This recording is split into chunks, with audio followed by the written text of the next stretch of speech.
ఉమ్, ఉమ్, అప్పగించింది. చాలా అక్క, చిన్న ప్రార్థన చేసుకున్నామండి. మహాపరిశుద్ధుడా, గొప్ప వందనాలు, స్తుతులు, స్తోత్రముల ప్రభువా, కృప చూపించండి, సహాయం చేయండి, జ్ఞాపకం చేసుకోండి. ఇదిగోనైనా ఈ యొక్క 7 మాటలోనైనా 6వ మాట చెప్పబోతుండగా నీ ఆత్మతో ప్రభు నడిపింపు దయచేయండి, కృప చూపించండి. ఎక్కడ ఎటువంటి ప్రాబ్లమ్స్ లేకుండా ప్రతి విషయం అందు నీ యొక్క నాన్న మహిమ తెచ్చుకోమంటూ ప్రభు యొక్క నామంలో అడిగి వేడుకొంచున్నాం తండ్రి, ఆమేన్. మనము ప్రతి సంవత్సరం చెప్పుకుంటూనే ఉంటాం ఈ మాటలన్నీ. అయితే లేఖనాలు ఈ విధంగా యేసుక్రీస్తు ప్రభు శిలువలో అప్పగించబడటం 9 గంటల నుంచి అదేవిధంగా మధ్యాహ్నం 3 గంటల వరకు మన కంచెపు కూర్చోడానికి చాలా ఇబ్బంది పడతా ఉంటాం టెంట్ ఉన్నప్పుడే. కానీ దేవాది దేవుడు ఆ యొక్క 9 గంటల నుంచి మధ్యాహ్నం వరకు చాలా ఇబ్బంది పడుతూ అంటే ఆ యొక్క శిలువ పలికిన 7 మాటల గురించి మనం చాలాసార్లు ధ్యానించుకుంటూ ఉంటాం. అయితే ఈ యొక్క సమాప్తమైనది లేఖనం చాలా చక్కగా ఉంది. అయితే సమాప్తమైనదని చెప్పి తల వంచి యేసు ఆత్మను అప్పగించును. లేఖనాలు మూలవచనం సెలవిస్తుంది సమాప్తం. దేవుడు దేని నిమిత్తం సమాప్తం చేయబడింది, దేనికి మాట్లాడాడు యేసు ప్రభు ఆ మాట? లేఖనం ఏం సెలవిస్తుంది? తను సమస్తం అని చెప్పి లేదా సమాప్తం పూర్తి చేసి సమస్తం చేసి నేను ఇది చేశానని చెప్పి లేఖనాలు సెలవిస్తున్నాయి. యేసు ప్రభు మాట్లాడుతున్నాడు. ఆయన పరిశుద్ధుడిగా జీవించాడు. ఆయన సంపూర్తిగా సమాప్తం చేసి ఆయన పరిశుద్ధంగా జీవించి సంపూర్తి చేసి సమాప్తం అన్నాడు. కాబట్టి మన జీవితంలో మనం కూడా పరిశుద్ధంగా జీవించి నా జీవితం సమాప్తమైందని చెప్పేవారు వాళ్ళు ఉండాలి. హల్లెలూయా. అయితే లేఖనం ఈ విధంగా ఆయన సమాప్తం అప్పగించాడు, సమాప్తం చేస్తున్నాడు, ఆయన ఆ పని చేసి ముగించాడు. ఆయన ముగించిన ఆ మాట ద్వారా మన జీవితాలు మనం ఏం నేర్చుకున్నాం చూద్దామండి. హెబ్రీ పత్రిక 10వ అధ్యాయం 12వ వచనం.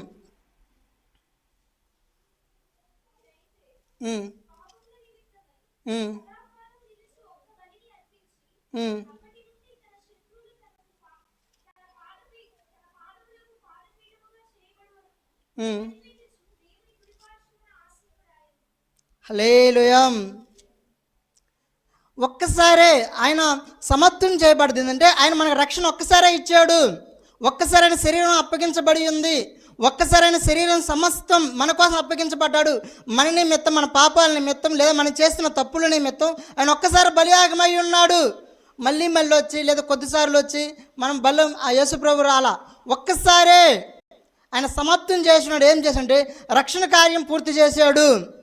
ఆయన వచ్చి మన కోసం ప్రాణం పెట్టి సమాప్తం చేసి రక్షణ కార్యం చేసి ఉన్నాడు. అయితే మనం కూడా రక్షించబడ్డ మనము ఎలా ఉన్నాం? మన జీవితాల్లో ఏమైనా కార్యాలు మిగిలించబడుతున్నామా? మనం ఉంటామండి మన కుటుంబాల్లో మనం చనిపోయే లోపు మన పిల్లల్ని అలా చేయాలి, ఇలా పెంచాలి, లేదా కొన్ని విధాలుగా ఉంచుకోవాలని ఒక ఆలోచన కలిగి ఉంటాం. అది పూర్తి చేసిపోతున్నామా? పరిచర్య విషయంలో కానీ నేను ప్రభు దగ్గర పోబోయేలోపు ఈ పని నేను చేయాలి అని మనకు ఒక గోల్ ఉంటుంది, లేదా మనకు ఒక దర్శనం ఉంటుంది. మనం ఆ పని చేసి మనం వెళ్తున్నామా దేవుడి దగ్గరికి? యేసుప్రభు అయితే రక్షణ కార్యం సమాప్తం చేశాడు. ఆయన రక్షణ ఇచ్చి మనకి ఆయన ప్రాణం అర్పించి మనకు రక్షణ అనుగ్రహించిపోయాడు. మనమేలా ఉన్నాం? మనం చేస్తున్న మన కుటుంబంలో కానీ మన భవిష్యత్తు లేదా మన జీవిత కాలాల్లో మనం ఏదో ఒకటి పెండింగ్ పెట్టి వెళ్ళిపోతూ ఉంటాం. వాళ్ళ పని వాళ్ళు చూసుకుంటారులే.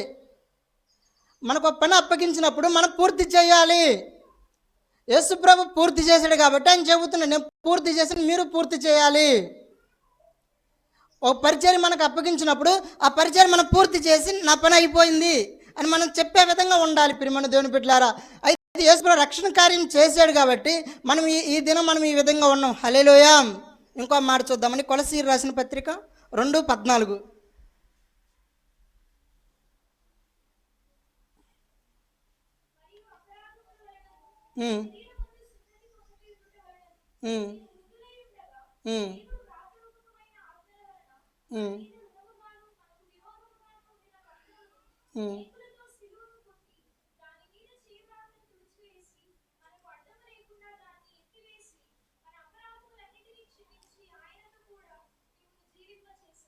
హల్లెలూయా. మన పాపములకు రుణం పూర్తిగా చెల్లించాడు.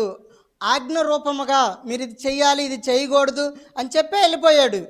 అయ్యా నాకు తెలియదు, నేను ఎప్పుడు బైబిల్ చదువుకోలేదు, నాకు తెలియదు అనుకుంటున్నారేమో. కానీ యేసుప్రభు కొన్ని వేల సంవత్సరాల క్రితమే లేఖనాల ద్వారా చెప్పాడు, ఇదిగో ఇది చెయ్యాలి అని ఆయన రాసిచ్చిపోయింది. మనము చెయ్యం, మనం పూర్తి చెయ్యం. అది అట్నే పెండింగ్ పెట్టి ఆయన చెప్పింది కాక మన ఆలోచన ప్రకారం చేస్తున్నామేమో. దేవుడు ఏదేది చెప్పి సమాప్తం చేశాడో ఈ మధ్యాహ్నం కాల సమయంలో మనం నేర్చుకోవాల్సింది ఏంటంటే మనం ఏమేం చేయాలి సమాప్తం.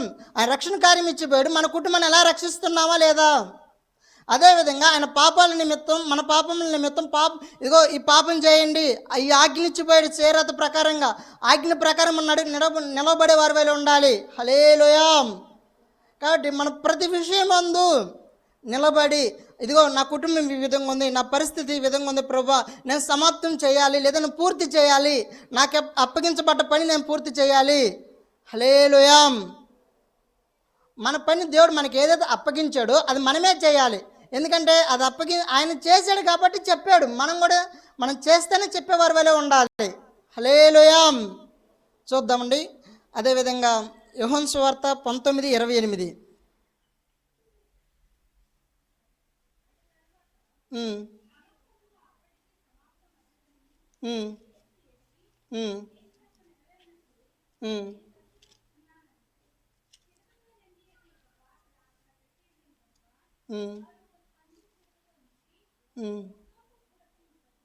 చాలు అక్క, చాలు చాలు చాలు చాలు. హల్లెలూయా. తన గురించి రాయబడ్డ లేఖనం పూర్తి చేశాడు. మనం మూడే జ్ఞాపకం చేసుకున్నామండి. ఒకటి, ఆయన రక్షణ కార్యం చేసి ఉన్నాడు. ఆయన మన కోసం, మన పాపాల నిమిత్తం మన బలియాగమయ్యి మనల్ని రక్షించడానికి ఆయన నరరూపిగా మానవుడిగా భూమి మీదకి వచ్చి మన పాపాల నిమిత్తం బలి అయి ఉన్నాడు. అది మనందరికీ తెలుసు. పుట్టిన కాంచి తెలుసుకుంటున్నాం. అనేక సంవత్సరాలు మనం తెలుసుకొని దాని గురించి ఆలోచిస్తూ ఉంటాం. అనేక మన గుడ్ ఫ్రైడేలు ఉంటాయి. అదేవిధంగా కొన్ని సంవత్సరాలు మనం వింటూనే ఉన్నాం ప్రియమైన దేవుని బిడ్డలారా. అయితే లేఖనం సెలవిస్తుంది సమాప్తమైనది. మన కుటుంబాలు ఎలా ఉంది లేదా మన లోకం ఎలా ఉంది. లోకంలో కొంతమంది కొన్ని పనులు చేసి సంపూర్తి చేయకుండా వెళ్ళిపోతాడు. అదేవిధంగా ఇప్పుడు కొన్ని ఉన్నాయి రాజకీయ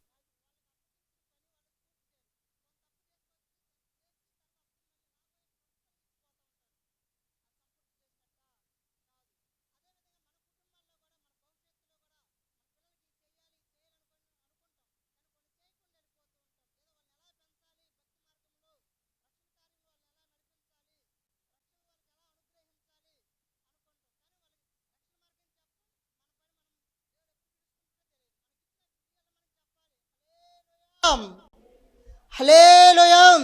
మనకు అనుగ్రహింపబడ్డ సమయంలోనే మనం ఏదైతే దేవుడు చెప్పి ఉన్నాడో దాన్ని సమాప్తం చేసి ఉన్నాడో మన కుటుంబాలు మనము దాన్ని అన్వయించుకోవాలి. హల్లెలూయా. అయితే మనం ప్రతిదీ నా కుటుంబం ఎలా ఉంది, నా కుటుంబాన్ని నేను ఎలా చూసుకుంటున్నాను, నా కుటుంబం పరిస్థితి ఏందని మనం ప్రతిదీ దేవుడి దగ్గర కూర్చొని అడగాలి. దేవుని అడుక్కొని మనం అయ్యా నేనేం చేయాలి, నా కుటుంబాన్ని ఎలా రక్షించుకోవాలి, ఇదిగో నువ్వు ఆజ్ఞ ఇచ్చి ఉన్నావు కదా, ఇది పాప మార్గము లేదా ఇది మంచి, ఇది చెడు నువ్వు చెప్పి ఉన్నావు, అయినా కానీ నేను చెడు మార్గం నడుస్తున్నామేమో. హల్లెలూయా.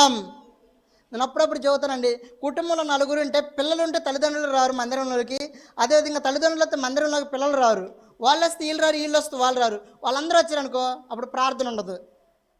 ఎందుకంటే వాళ్ళు ప్రార్థన లేనప్పుడు ఇక మందిరం దగ్గర కనిపిస్తుంది, ఫంక్షన్లకి ఏదన్నా ఎక్కడ పార్టీలు కనిపించినప్పుడు వెళ్తూ ఉంటారు. ప్రియమైన దేవుని బిడ్డలారా, మనము మన కుటుంబాన్ని రక్షణ కార్యం చేయాలి, రక్షణ తెలియపరచాలి. ఇదిగో కొన్ని వేల సంవత్సరాల క్రితం యేసుక్రీస్తు ప్రభు వచ్చిన్నాడు, భూమి మీదకి వచ్చినాడు, ప్రాణం పెట్టినాడు, త్వరలో రాబోతున్నాడు. ఆయన వచ్చాడు, వెళ్ళిపోయాడు, బాగానే ఉంది. కానీ వస్తున్నది గుర్తుపెట్టుకోవాలి. పుట్టాడు, చనిపోయాడు, అయిపోయింది, ఆయన సమాప్తం చేయబడ్డది. కానీ మనం కూడా గుర్తుపెట్టుకోవాలి, ఆయన రాకను గుర్తుపెట్టుకోవాలి. ఒక్కటి మాత్రం మిగిలిచ్చాడు. నేను వస్తానని చెప్పాడు కదా, ఖచ్చితంగా వస్తాడు, ఎందుకంటే పూర్తి చేయాలి కాబట్టి. మరి మనము కూడా మన జీవితాల్లో ఆత్మీయంగా మనం ఎలా ఉన్నామో ఒక్కసారి గమనించుకొని, ఇంకా మనం ఏమైనా చేయాల్సిన పనులు పరిచర్య ద్వారా కానీ, పరిచర్యలో కానీ, మన వ్యక్తిగత జీవితాల్లో కానీ, మన కుటుంబాల్లో కానీ, మన బంధువుల్లో కానీ, ఇంకా ఎవరికైనా మనం ఒకవేళ క్షమించే గుణం లేకుండా, లేకపోతే ఒకవేళ క్షమించలేకపోతున్నాం మేము, అటువంటి విషయాల్లో కూడా మనం సంపూర్తి చేయాలి, సమాప్తం చేయాలి. యేసుప్రభు ఒక్కొక్కటి ఇతరులను క్షమించే విషయంలో కానీ, బాధ్యత విషయంలో కానీ ప్రతివి సమస్తం చేసుకుంటూ వచ్చాడు. ఈ యొక్క మధ్యాహ్నం కాల సమయం మందు దేవుడు మనతో మాట్లాడుతుంది. మనము కూడా ఆయన సమాప్తం చేశాడు, చెప్పాడు. మన జీవితంలో మనం కూడా సమాప్తం చేసేవారి వలె ఈ యొక్క జీవితాన్ని మనం కొనసాగించాలి. ఇటు వాక్యాన్ని దేవుడు మన ఇంట్లో దీవించును గాక. చిన్న ప్రార్థన చేసుకొని సమయాన్ని పాస్టర్ గారికి అప్పగిస్తాను. మహాపరిశుద్ధుడా, గొప్ప దేవుడు అయిన తండ్రి, నీకు వందనాలు, స్తుతులు, స్తోత్రముల ప్రభువా.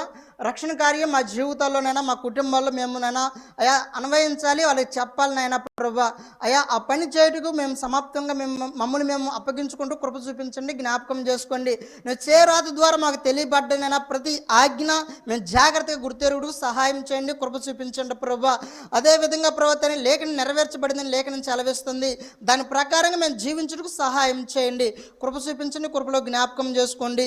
అయా ఈ సమయాన్ని ఇచ్చినందుకు వందనాలు, స్తుతులు, స్తోత్రములు. ముందున్న ప్రతి సమయం నీ చేతులకు అప్పగించుకుంటూ యేసుక్రీస్తు యొక్క నామములో అడిగి వేడుకొంటున్నాం తండ్రి, ఆమేన్.